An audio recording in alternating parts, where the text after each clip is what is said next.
দেশ ও দেশের বাইরে যে সকল বন্ধুরা প্রবাসী বাইরে আছেন সবাইকে জানাই ঈদুল আজহার শুভেচ্ছা। ঈদ মোবারক, ঈদ মোবারক, ঈদ মোবারক। আরেকটি কথা হলো, এখানে একজন সেনাবাহিনী বাইকে দেখতে পাইতেছি তো, আর এখানে আছে আর্মি, র্যাব, পুলিশ।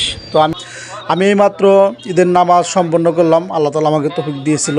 তো দেশের বাইরে যে সকল ভাইয়েরা আছেন, প্রবাসী বা বন্ধুবান্ধব যারা আছেন, সবাই হয়তো পরিবারের সাথে ঈদ পালন করতে পারতেছেন না, এবং আপনাদের পাশে যে সকল প্রবাসী ভাইয়েরা আছে তারা আপনাদের এখন পরিবার।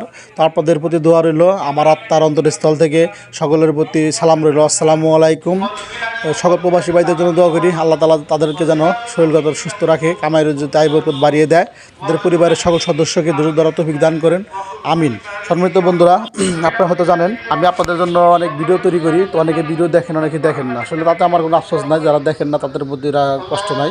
তবে একটু যদি আপনারা দয়া করে আমার ভিডিওগুলো দেখতেন বা লাইক কমেন্ট দিতেন, তাহলে আমি অনেক উপকৃত হতাম, আপনাদের চিরঋণী থাকতাম। তো এই উপলক্ষে সাগর আর আমি নামাজ পড়লাম, আর বন্ধু বান্ধব ছিল এখানে।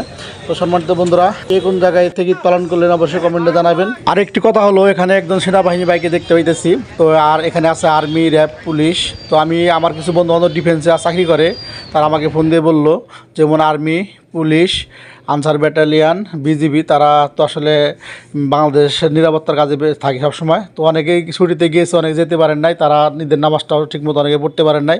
তো সকলে মনে কষ্ট নেবেন না, আপনাদের প্রতি দোয়া রইল, আপনারা দেশের গৌরব। তো সম্মানিত বন্ধুরা, সবাইকে জানাই আবারও ঈদ মোবারক। এখানে অনেক পুলিশ বাইরে দেখতেছেন, আমাদের নিরাপত্তা দিল।